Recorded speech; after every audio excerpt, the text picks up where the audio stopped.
Hello friends, कैसे हैं आप लोग। हमारे YouTube channel study with expert में आप सभी लोगों का स्वागत है। फ्रेंड्स, एक बार फिर हम कुछ इम्पोर्टेंट क्वेश्चन लेकर के आए हुए हैं, उसी पे चर्चा करेंगे। ये मॉडल पेपर है जनरल स्टडीज़ का, specially for UP PSC RO का जो एग्ज़ाम होने वाला है उसी से संबंधित ये मॉडल पेपर है। आप लोग ज़्यादा से ज़्यादा प्रैक्टिस कीजिए, रिवीजन कीजिए। मॉडल पेपर या प्रीवियस ईयर का क्वेश्चन जो भी आपके पास हो उसको ज़्यादा से ज़्यादा रिवीजन कीजिए। जो भी आपके पास नोट्स बुक है ना, या जिस टेक्स्ट बुक से आप पढ़ें उसी को बार बार पढ़िए, रिवीजन कीजिए। तो चलिए टाइम को नष्ट करते हुए टॉपिक पे आते हैं। पहला क्वेश्चन, भारतीय इतिहास के संदर्भ में शाल भंजिका शब्द का क्या अर्थ है। शाल भंजिका, भारतीय इतिहास के संदर्भ में शाल भंजिका शब्द का अर्थ। तो शाल भंजिका शब्द का अर्थ है सांची स्तूप में चित्रित महिला जो अन्य सांस्कृतिक मान्यताओं के साथ बौद्ध धर्म के संवर्धन का प्रतीक है। यही शाल भंजिका का अर्थ। अगला प्रश्न कह रहे हैं, भारतीय इतिहास के संदर्भ में निम्नलिखित में से कौन सा कथन गलत है। हड़प्पा का लेखन बोस्ट रोड फेडोन शैली में था, है ना। बौद्ध ग्रंथ अंगुत्तर निकाय में 16 महाजनपदों का उल्लेख है। ठीक, गलत पूछ रहे हैं। तो देवी चंद्रगुप्तम एक राजनीतिक नाटक है और राजा चंद्रगुप्त मौर्य की सत्ता में आने का वर्णन करता है। यही गलत है।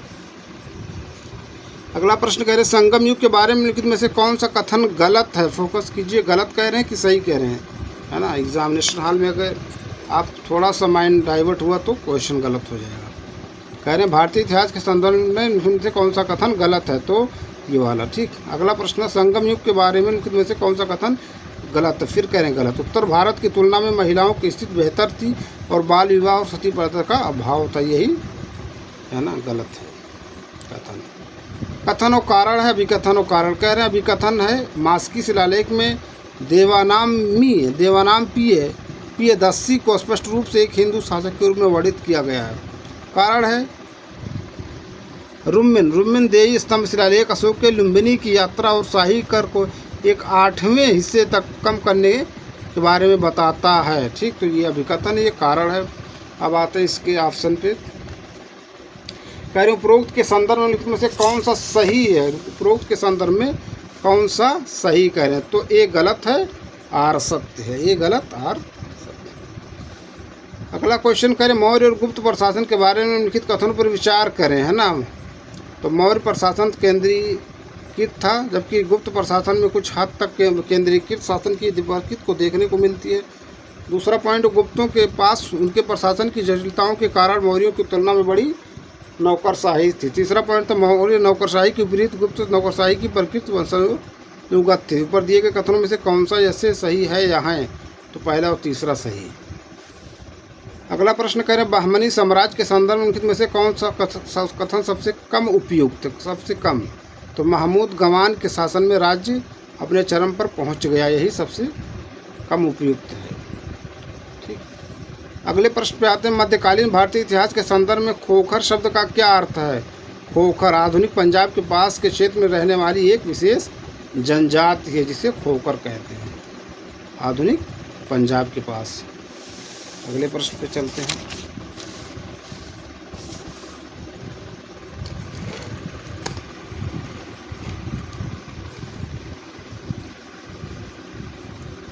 अभिकथन और कारण है। अभिकथन है मध्यकालीन भारत में फौजदार और सिकदार और प्रांतीय पदानुक्रम के विभिन्न स्तरों में विभिन्न विभागों में 2 अधिकारी थे। कारण है अकबर के अधीन बंदरगाह प्रशासन प्रांतीय प्राधिकरण से स्वतंत्र था। उपरोक्त के संदर्भ में से कौन सा सही है, तो ए आर दोनों सत्य है, लेकिन आर ए की सही व्याख्या नहीं है। अगला प्रश्न है सूची 1 को सूची 2 से मिलान करना। ठीक है, और दिए गए कोड से सही उत्तर चुनना है। सूची 1 सूची 2, पुलकेशिन प्रथम, कीर्तिवर्मन प्रथम, विक्रमादित्य प्रथम, विक्रमादित्य द्वितीय। तो देखिए इसमें पुलकेशिन प्रथम जो है ये चालुक्य वंश का संस्थापक था। कीर्तिवर्मन प्रथम ये आपका बस्तर के नाला को पराजित किया। ठीक, ये वाला सी ऑप्शन सही है। इसमें सी ऑप्शन सही, देख लीजिए। अगले प्रश्न पे चलते करें, मराठों के संदर्भ में निम्नलिखित कथनों पर विचार कीजिए। मराठों के संदर्भ में निम्नलिखित कथनों पर विचार कीजिए। कह रहे हैं मराठा प्रांतीय प्रशासन में देशमुख और देशपांडे प्रशासन के 2 अलग अलग स्तरों पर 2 अधिकारी थे। दूसरा पॉइंट, शिवाजी ने देशमुखों की शक्ति को कम कर दिया और कारकुन नामक अपना स्वयं का राजस्व अधिकारी नियुक्त किया। तीसरा, शिवाजी के शासनकाल में राजस्व अभिलेखों में प्रयुक्त होने वाली विशेष लिपि को मोड़ी लिपि कहा जाता था। ऊपर दिए गए कथनों में से कौन सा ऐसे सही है या है? तो इसमें दूसरा और तीसरा पॉइंट सही है। दूसरा और तीसरा पॉइंट सही है। ठीक, अगले प्रश्न पे चलते हैं।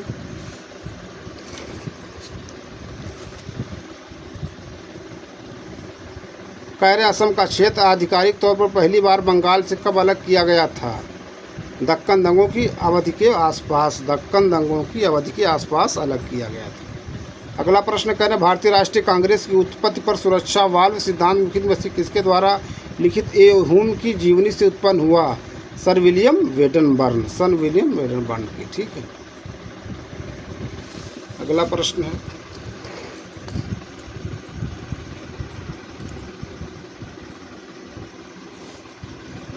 कह रहे उन्होंने मोतीलाल घोष के साथ एक बंगाली साप्ताहिक पत्रिका शुरू की थी। उन्हें रहस्यवादी संत भगवान चैतन्य पर उनके लेखन के लिए भी जाना जाता है। वह हैं कौन? शिशिर कुमार घोष। कौन है? शिशिर कुमार घोष। अगले प्रश्न पे चलते हैं। महात्मा गांधी ने रॉलेट एक्ट विरोधी आंदोलन करने के लिए सत्याग्रह सभा की स्थापना कहाँ की थी? बॉम्बे में। कहाँ? बॉम्बे में। अगला प्रश्न निम्नलिखित में से किसने पहली बार 19वीं शताब्दी के उत्तरार्ध में भारत की राजनीति को ए नेशन इन मेकिंग शीर्षक से एक पुस्तक प्रकाशित करके संदर्भित किया था? सुरेंद्रनाथ बनर्जी। सुरेंद्रनाथ बनर्जी। अगला क्वेश्चन है सूची 1 को सूची 2 से मिलान करना है, सुमिलित करना और नीचे दिए कोड से सही उत्तर चयन करना। सूची 1 लोकनृत्य, सूची 2 क्षेत्र है। ठीक, तो देखिए तारंग मेल। तारंग मेल ये आपका महोबा से है। दादरा आपका जो है ये उत्तर प्रदेश से। जवारा, जवारा जो है आपका मध्य प्रदेश से है। गौर मारिया ये छत्तीसगढ़ से। ये ऑप्शन। ठीक, अगले प्रश्न पे चलते हैं। अभिकथन और कारण। कह रहे भारतीय राष्ट्रीय कांग्रेस ने 1905 में अपने कलकत्ता सत्र में स्वदेशी और बहिष्कार आंदोलनों को मंजूरी दे दी, जिसमें जी के गोखले अध्यक्ष के रूप में कार्य कर रहे थे। दूसरा कारण है 1907 के सूरत विभाजन के सत्र की अध्यक्षता रामविलास बिहारी घोष ने की थी। उपरोक्त के संदर्भ में से कौन सा सही है? ये गलत है लेकिन आर सत्य। ये गलत, आर सत्य। अगला प्रश्न करें मुख्य घटनाओं पर विचार कीजिए। भाषाई आधार पर प्रांतीय कांग्रेस समितियों का गठन। दूसरा है जलियांवाला बाग हत्याकांड। तीसरा सिडनी रोलेट के अध्यक्ष के रूप में राजद्रोह समिति का गठन। चौथा सुरेंद्रनाथ बनर्जी द्वारा इंडियन लिबरल फेडरेशन का गठन। उपरोक्त घटनाओं का कालानुक्रमिक क्रम है, तो इसमें तीसरा, चौथा, दूसरा, पहला, यही इसका क्रम है। ठीक, देख लीजिए। तीसरा, चौथा, दूसरा, पहला। पहले तीसरा, फिर चौथा, फिर दूसरा, पहला। ये ठीक। अगले प्रश्न पे चलते हैं।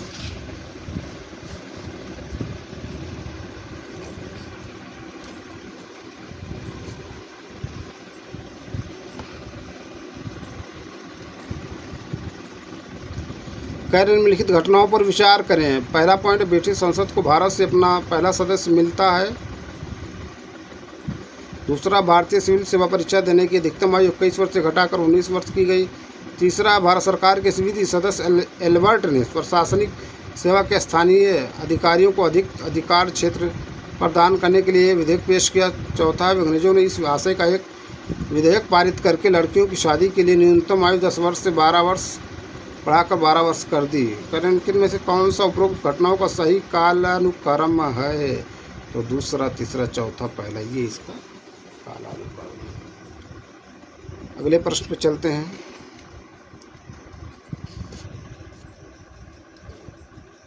कह रहे हैं दांडी मार्च के संदर्भ में लिखित कथनों पर विचार कीजिए। पहला, नमक कर के खिलाफ भारतीय विरोध 19वीं शताब्दी में शुरू हुआ और पूरे ब्रिटिश शासन के अवधि में एक प्रमुख विवादास्पद मुद्दा बना रहा। दूसरा, उस दिन गिरफ्तारियां हुई जब गांधी जी और उनके अनुयायियों ने समुद्र तट किनारे से मुट्ठी भर नमक उठाया, तकनीकी रूप से नमक का उत्पादन किया और कानून तोड़ दिया। तीसरा पॉइंट है धरासन नमककारी सत्याग्रह का नेतृत्व 76 वर्षीय सम्मानित न्यायाधीश अब्बास तैयब जी ने किया। नीचे दिए गए कोड का प्रयोग कर सही उत्तर चुनिए, तो केवल पहला सही है।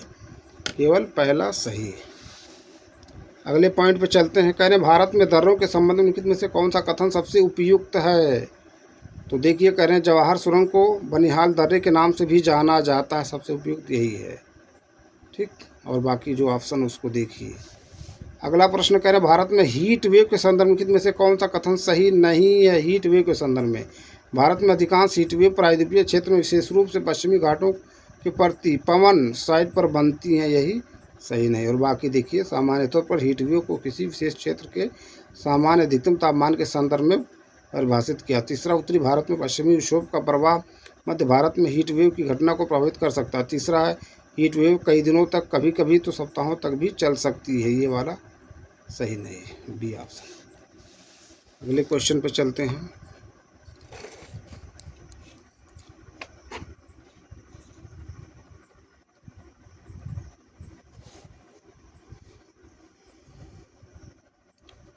कह रहे हैं, भारतीय मौसम विभाग के अनुसार दक्षिण पश्चिम मानसून सबसे पहले किस राज्य के केंद्रशासित प्रदेश में पहुंचता है? केरल, लक्षद्वीप, अंडमान निकोबार द्वीप समूह, त्रिपुरा। तो अंडमान निकोबार द्वीप समूह में।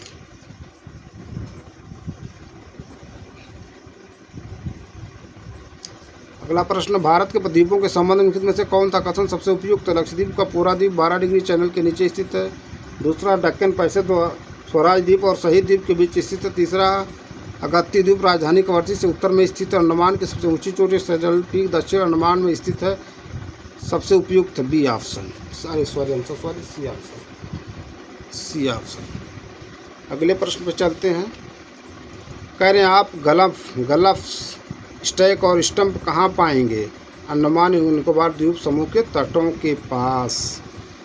देख लीजिए, इस तरह से भी क्वेश्चन बने। अगला क्वेश्चन, अभिकथन है, ढाल ज्वालामुखी शील्ड वोल्केनो शायद ही कभी विस्फोटक ज्वालामुखी होते हैं जो बेसाल्टिक लावा से बने होते हैं। कारण है, डेक्कन ट्रेप बड़े पैमाने पर पायरोक्लास्टिक लावा से बने मिश्रित ज्वालामुखी का एक उदाहरण। उपरोक्त के संदर्भ में से कौन सा सही है? ए सही है लेकिन आर गलत है। ये सही लेकिन आर गलत है। ये सही लेकिन आर गलत है ना।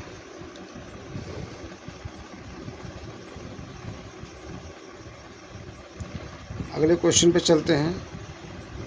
अभिकथन है, झारखंड में जादूगोड़ा खान भारत की पहली यूरेनियम खान है। कारण है, भारत के पास इसके 50% से अधिक यूरेनियम भंडार हैं।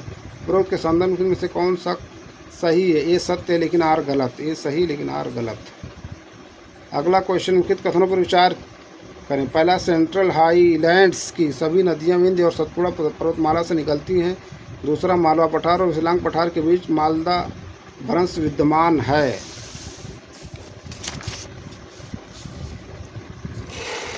पहले नीचे दिए गए कोड का प्रयोग कर गलत उत्तर चुने। गलत उत्तर चुने। तो गलत उत्तर पहला और दूसरा दोनों गलत है। अगले प्रश्न पे चलते हैं। निम्नलिखित कथनों पर विचार करें। कह रहे हैं, भारत में कुछ नदियां पूर्वगामी प्रकृति की हैं। भारत के में प्राकृतिक रूप से पाए जाने वाले सभी खनिज स्तंभ मेघालय में स्थित हैं। भारतीय तटरेखा को कुछ भाग अब जलमग्न हो गया है। भारत के सभी ज्वालामुखी अब सुप्त अवस्था में है। उपरोक्त में से कौन सा कथन सही है? तो पहला और तीसरा कथन सही है। पहला और तीसरा कथन ठीक। अगले क्वेश्चन पे चलते हैं। कह रहे हैं, भारत की चट्टानों के संदर्भ में निम्नलिखित कथनों पर विचार कीजिए। पहला, धारवाड़ क्रम की चट्टानें रूपांतरित चट्टानें हैं। दूसरा है, कुडप्पा प्रणाली की चट्टानों का निर्माण धारवाड़ प्रणाली की चट्टानों के क्षरण और अवसादन के परिणाम स्वरूप हुआ है। तीसरा है, आर्कियन चट्टानों पृथ्वी की परपटी की सबसे पुरानी चट्टानें हैं। पर दिए गए कथन में से कौन सा ऐसे सही है या है? तो सभी सही हैं। सभी सही हैं, तीनों पॉइंट सही हैं। ठीक। अगले क्वेश्चन पे चलते हैं। कह रहे हैं, सुएज नहर ... और ... को जोड़ती है। तो सुएज नहर भूमध्य सागर और लाल सागर को जोड़ती है। अगला प्रश्न है, विश्व का सबसे छोटा देश वेटिकन सिटी। विश्व का सबसे छोटा देश वेटिकन सिटी। नेक्स्ट क्वेश्चन है, फ्रांस और इटली को जोड़ने वाली सुरंग है। फ्रांस और इटली को जोड़ने वाली सुरंग मोंट ब्लांक सुरंग है। मोंट ब्लांक सुरंग है। अगला प्रश्न है,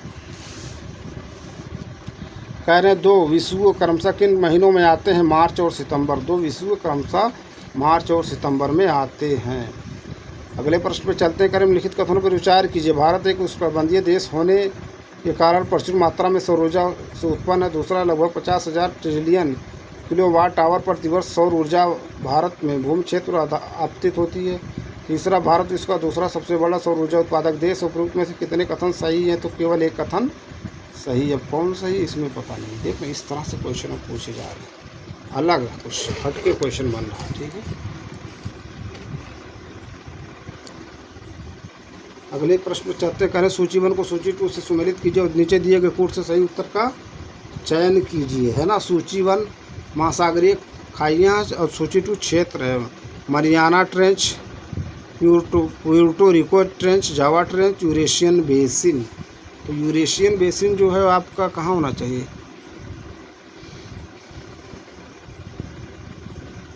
मारियाना ट्रेंच पहले आए प्रशांत महासागर में, प्यूर्टो रिको ट्रेंच आपका अटलांटिक महासागर में, जावा ट्रेंच आपका आर्कटिक में होना चाहिए, और जावा कहाँ पर है?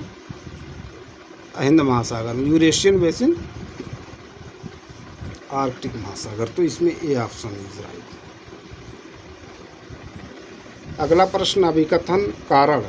अभिकथन ऊष्मा बजट व सूर्यातप के रूप में प्राप्त ऊष्मा की मात्रा और पृथ्वी द्वारा स्थलीय विकिरण के माध्यम में से खोई गई ऊष्मा की मात्रा के बराबर ही होने की स्थिति को कहते हैं। कारण है ऊष्मा बजट के कारण पृथ्वी ना तो गर्म होती है और ना ही ठंड होती है।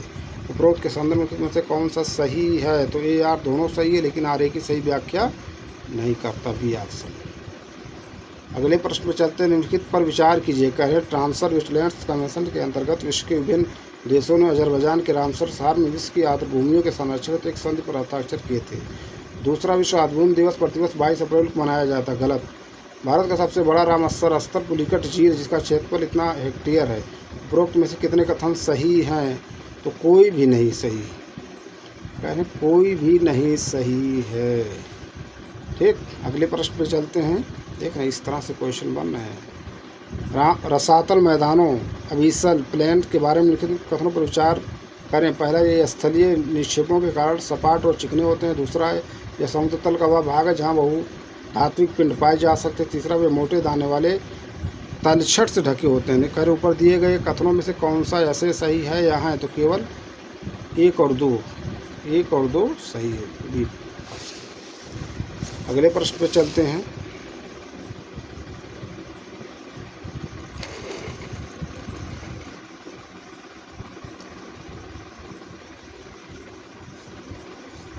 कह रहे हैं बोर्नियो द्वीप जो हाल ही में खबरों में रहा के संदर्भ में लिखित कथनों पर विचार कीजिए। बोर्नियो द्वीप 2 अलग अलग संप्रभु राष्ट्रों द्वारा शासित है। दूसरा, बोर्नियो द्वीप एशिया का सबसे बड़ा द्वीप है। तीसरा, बोर्नियो द्वीप सुमात्रा के पश्चिम में स्थित। उपरोक्त में से कौन सा ऐसे सही है? यहाँ है तो केवल दूसरा सही है, केवल दूसरा सही।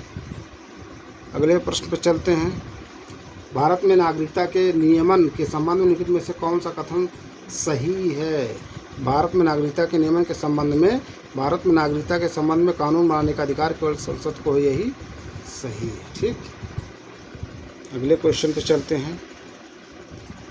कह रहे हैं संविधान के भाग 3 के बारे में निम्नलिखित में से कौन सा कथन गलत है?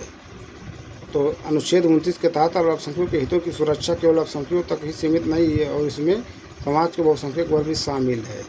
दूसरा, अनुच्छेद 20 और 21 के तहत अधिकारों को किसी भी प्रकार का आपात स्थिति में विलंबित नहीं किया जा सकता। तीसरा, अनुच्छेद 17 अस्पृश्यता को ऐतिहासिक रूप से विकसित कुछ व्यक्तियों के सामाजिक बहिष्कार की प्रथा के रूप में परिभाषित करता है। चौथा, अनुच्छेद 19 के तहत अधिकार नागरिकों को उपलब्ध हैं और न कि गैर नागरिकों को। तो इसमें गलत है।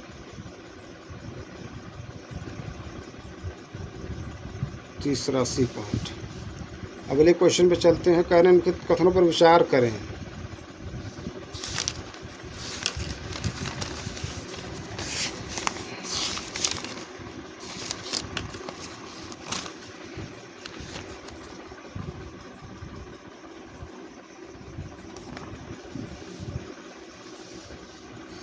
कह रहे हैं उनके कथनों पर विचार करें। भारत में चुनाव आयोग की स्थापना 25 जनवरी 1950 को की गई थी। दूसरा, भारतीय संविधान के भाग 15 में अनुच्छेद 324 से 29 तक निर्वाचन आयोग से संबंधित विविध प्रावधान किए गए हैं। पर दिए गए कथनों में से कौन सा ऐसे सही है? यहाँ 1 और 2 दोनों सही हैं। 1 और 2 दोनों पॉइंट सही हैं। अगले प्रश्न पर चलते हैं। कह रहे राजनीति के निषेध तत्वों के बारे में से कौन सा कथन गलत है? वनों, झीलों, नदियों और वन्यजीवों सहित प्राकृतिक पर्यावरण की रक्षा और सुधार करना और जीवित प्राणियों के लिए दया करना एक निषेधक सिद्धांत है, यही गलत है। ठीक, और बाकी पॉइंट को देखिए। पहला है ये सिद्धांत देश में शामिल देश के शासन में मौलिक हैं।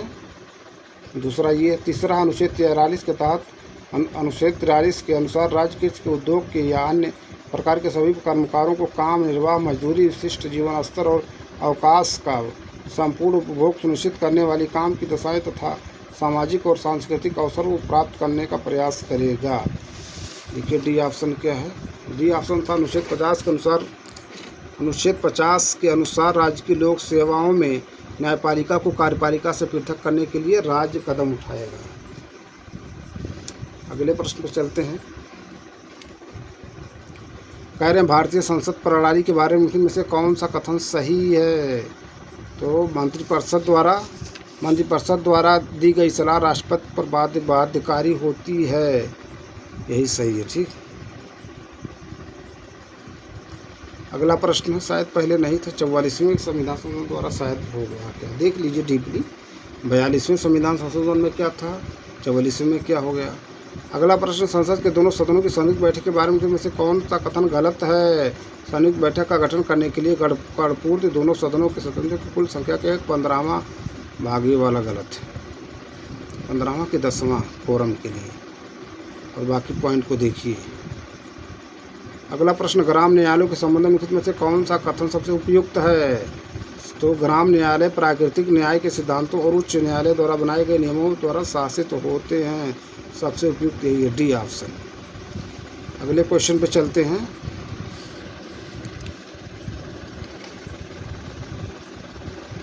कह रहे राज्यसभा के पास निम्नलिखित में से किस संदर्भ में विशिष्ट शक्तियाँ हैं। राज्य सूची के किसी विषय पर संसद को कानून बनाने के लिए अधिकृत करना यही विशेष शक्ति है। और अनुच्छेद 312 देखिए किससे संबंधित है, 249 312 दोनों देखिए। ठीक, अगले प्रश्न पर चलते, राज्य विधानसभा के स्पीकर के संबंध में निम्नलिखित कथनों पर विचार कीजिए। पहला है भारतीय संविधान का अनुच्छेद 155 राज्य विधानसभा के स्पीकर और डिप्टी स्पीकर से संबंधित है। दूसरे पॉइंट पे आते हैं। अगला पॉइंट क्या है,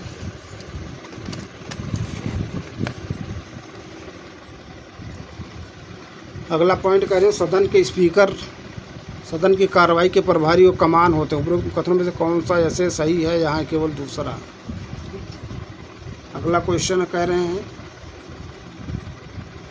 भारतीय संविधान के अनुच्छेद 32 के संदर्भ में से कौन सा कथन गलत है। गलत की बात हो रही, तो यह मौलिक अधिकारों के परिवर्तन के लिए सर्वोच्च न्यायालय और उच्च न्यायालय जाने के अधिकार की गारंटी देता है। इसके बारे में अनुच्छेद 32 है ना, अनुच्छेद 32 यही है। देखिए क्या है, गलत यही वाला ऑप्शन है। 226 किससे संबंधित है, देखिए। अगला प्रश्न कह रहे संविधान के भाग 4A में निहित में से कौन सा एक मौलिक कर्तव्य है। सार्वजनिक संपत्ति की रक्षा करना और हिंसा से दूर रहना, यही है। ठीक है, अगले प्रश्न पर चलते हैं। अगला प्रश्न, सूची 1 को सूची 2 से सुमेलित कीजिए और नीचे दिए गए कोड से सही उत्तर का चयन कीजिए। सूची 1 अनुसूची, सूची 2 प्रावधान, चौथी अनुसूची राज्यसभा सीटों का आवंटन, A का चौथा, तो A का चौथा एक ही ऑप्शन है, ये हो जाएगा। एलिमिनेट करके तुरंत आगे बढ़ जाइए। ठीक है, अगला प्रश्न है, कह रहे हैं है ना, अभिकथन है एक संवैधानिक संशोधन विधेयक केवल लोकसभा में पेश किया जा सकता है। कारण है राज्यों के पास संवैधानिक संशोधन शुरू करने की कोई शक्ति नहीं। उपरोक्त के संदर्भ में से कौन सा सही है।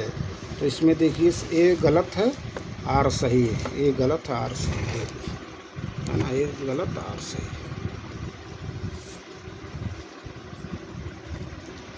अगले प्रश्न पर चलते, अभिकथन है कारण है। अभिकथन है भारत में न्यायिक समीक्षा का दायरा संयुक्त राज्य अमेरिका की तुलना में संकीर्ण है। कारण संविधान में आपातकालीन प्रावधान संविधान के किसी औपचारिक संशोधन के बिना संघीय ढांचे को एकात्मक में बदल देते हैं। उपरोक्त के संदर्भ में से कौन सा सही है। ए आर दोनों सही, लेकिन आर ए की सही व्याख्या नहीं है। अगला प्रश्न है अभिकथन और कारण। ठीक, अभिकथन और कारण।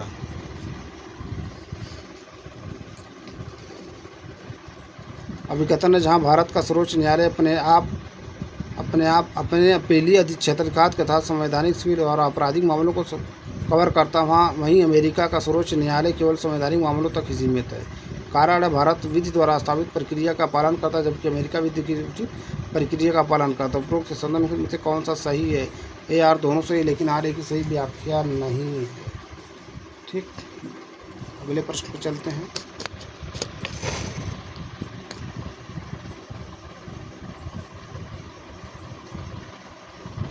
अगला प्रश्न कह रहे हैं अभिकथन संविधान की प्रस्तावना में वर्णित पंथ निरपेक्ष शब्द 44वें संविधान संशोधन अभी के संशोधन अधिनियम द्वारा जोड़ा गया। पंथ निरपेक्ष नहीं, कब जोड़ा गया है? 44वें है। देखिए